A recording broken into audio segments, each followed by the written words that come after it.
Hi friends, చందమామతో ఒక్క మాట కాదు, ఆగకుండా కబుర్లు చెప్తూనే ఉండొచ్చుక. భారతదేశం చిరకాల స్వప్నం నెరవేరింది. ఇస్రో పంపించిన చంద్రయాన్-3 విక్రమ్ ల్యాండర్ చంద్రుని దక్షిణ ధ్రువం మీద భారత కాలమానం ప్రకారం 2023 ఆగస్టు 24వ తేదీ సాయంకాలం 6 గంటల 4 నిమిషాలకు విజయవంతంగా అడుగుపెట్టింది. जी हाँ, आप अपने स्क्रीन पे देख सकते हैं कि हम लैंडर मॉड्यूल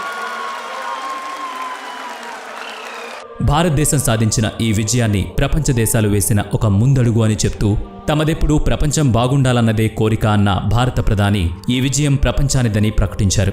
ల్యాండర్ నుంచి ప్రజ్ఞాన్ రోవర్ కూడా సురక్షితంగా వెలుపలికి వచ్చింది. చంద్రుని మీద తన బుల్లి పాదాలను మోపింది.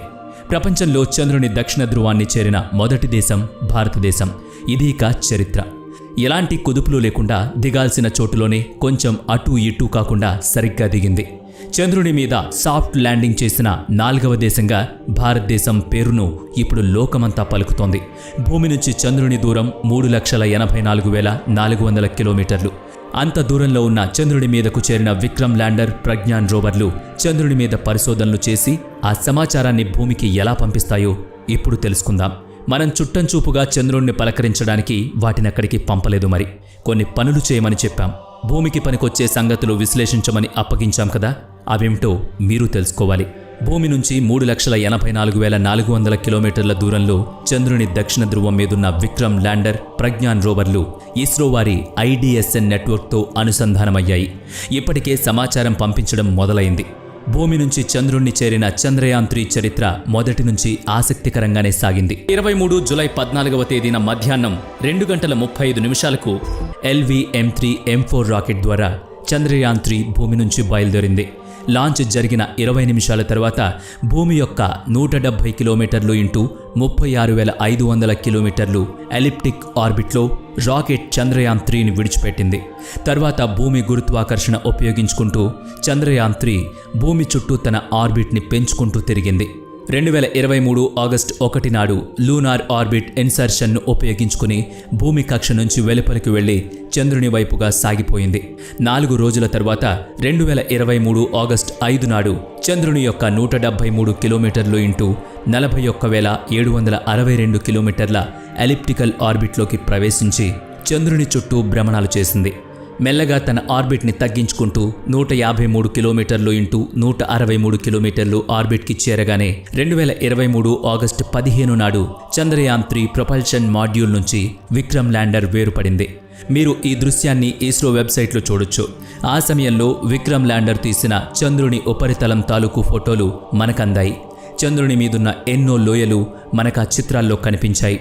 సైకిల్ మీద ఉపగ్రహ ప్రయోగ పరికరాల్ని ఆంధ్రప్రదేశ్లోని శ్రీహరికోట లాంచ్ ప్యాడ్ వరకు మోసుకు వెళ్లిన రోజుల నుంచి ప్రయాణం ప్రారంభించిన మనం ఈరోజు అదే చోటు నుంచి చంద్రయాన్, మంగళయాన్ యంత్రాలు చేసే కాలంలోకొచ్చాం. సంతోషం, గర్వం కలగలిసిన ఆత్మవిశ్వాసం మన అంతరిక్ష పరిశోధనా శాస్త్రవేత్తల ఉత్సాహాన్ని ఎప్పుడూ తక్కువ చేయలేదు. ఇతర దేశాల అంతరిక్ష యాత్రల ఖర్చులో ఎన్నో రెట్లు తక్కువ ఖర్చుతోనే మనం అంతరిక్ష ప్రయోగాలు చేస్తున్నాం. ఇదిగో ఇప్పుడు చంద్రయాన్-3 2023 ఆగస్టు 24 నాడు సాయంకాలం 6 గంటల 4 నిమిషాలకు చంద్రుని దక్షిణ ధ్రువం మీద ల్యాండింగ్ చేసింది. చంద్రయాన్ ల్యాండింగ్ విజయవంతం తర్వాత పని communication. Chandrayaan three ISRO deep space network మధ్య సమాచార ప్రసారం 2 అంచెలుగా సాగుతుంది. మొదటిది ప్రయాణ సమయంలో జరిగే కమ్యూనికేషన్, అంటే భూమి నుంచి చంద్రుడి మధ్య ప్రయాణ సమయంలో జరిగేది. రెండవది చంద్రుని దక్షిణ ధ్రువాన్ని చేరిన తరువాత భూమిని సంప్రదించడం, అంటే భూమికి చంద్రయాన్-3కి మధ్య సమాచార ప్రసారం జరగాలి కదా, దానికి సంబంధించిన విధి. అంటే లాంచింగ్ జరిగిన క్షణం నుంచి మొదటి అంచె కమ్యూనికేషన్ మొదలైంది. ఇస్రో డీప్ స్పేస్ నెట్వర్క్ అనగా IDSNతో చంద్రయాన్-3 అనుసంధానమై ఉంది. ఇందులో 3 వ్యవస్థల నడుమ సమాచారం చేరవేత జరుగుతూనే ఉంది. IDSN నెట్వర్క్ భూస్థిర కక్షలోనున్న ఇన్సాట్ అనగా Indian national satellite system, Chandrayaan three ఈ 3 కమ్యూనికేట్ చేసుకుంటూనే ఉన్నాయి. భూ ఎలిప్టిక్ ఆర్బిట్ని చేరే వరకు ఈ వ్యవస్థ పనిచేసింది. ఆ తరువాత నుంచి చంద్రయాన్-3 యొక్క ప్రపల్షన్ మాడ్యూల్ నేరుగా ఇస్రో IDSN నెట్వర్క్తో కమ్యూనికేట్ చేయడం ప్రారంభించింది. చంద్రుని ఎలిప్ట్ ఆర్బిట్లో ప్రపల్షన్ మాడ్యూల్ నుంచి విడిపోయిన చంద్రయాన్-3 విక్రమ్ ల్యాండర్ నేరుగా ఇస్రో IDSN నెట్వర్క్తో కమ్యూనికేట్ చేసింది. ఈ IDSN నెట్వర్క్ ఏం చేస్తుందన్నది కూడా తెలుసుకుందాం. ఇస్రో స్వయంగా నిర్మించుకున్న డీప్ స్పేస్ నెట్వర్క్ IDSN.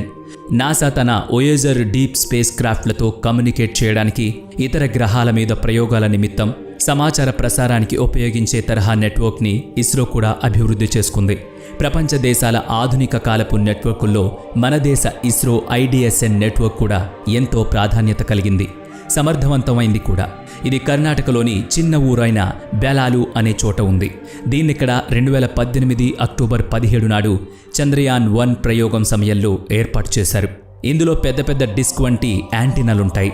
ఇతర దేశాల్లోని డీప్ స్పేస్ నెట్వర్క్లతో కూడా కమ్యూనికేషన్ చేయగలిగే సామర్థ్యం IDSNకి ఉంది. అంటే భూమి స్థిరంగా కాకుండా భ్రమణం చేస్తూ ఉంటుంది, సూర్యుని చుట్టూ పరిభ్రమణం చేస్తూ ఉంటుంది. ఈ తిరగడంలో చంద్రుని మీదున్న విక్రమ్ ల్యాండర్తో అనుసంధానం కావడంలో ఏదైనా ఆటంకం కలిగినా సమాచార ప్రసారంలో ఏ లోపం జరగకుండా కొనసాగుతూ ఉండడానికి ఇతర దేశాల డీప్ స్పేస్ నెట్వర్క్ల ద్వారా మన విక్రమ్ ల్యాండర్, ప్రజ్ఞాన్ రోవర్లతో అనుసంధానమవుతుంది. అందుకోసం ఆయా దేశాలతో మనం ఒప్పందం చేసుకున్నాం. అవి ESA యూరోపియన్ స్పేస్ ఏజెన్సీ, రాస్కాస్మోస్ అనే రష్యా స్పేస్ ఏజెన్సీ, అమెరికా నాసాలు. వీటితో మనం ముందే అగ్రిమెంట్ చేసుకున్నాం కనుక దిగులు లేదు.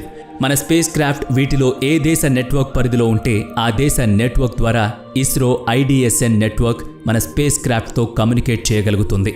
మళ్ళీ వావ్ అనిపిస్తోంది కదూ. అంతరిక్ష సాంకేతికత నిజంగా అద్భుతం.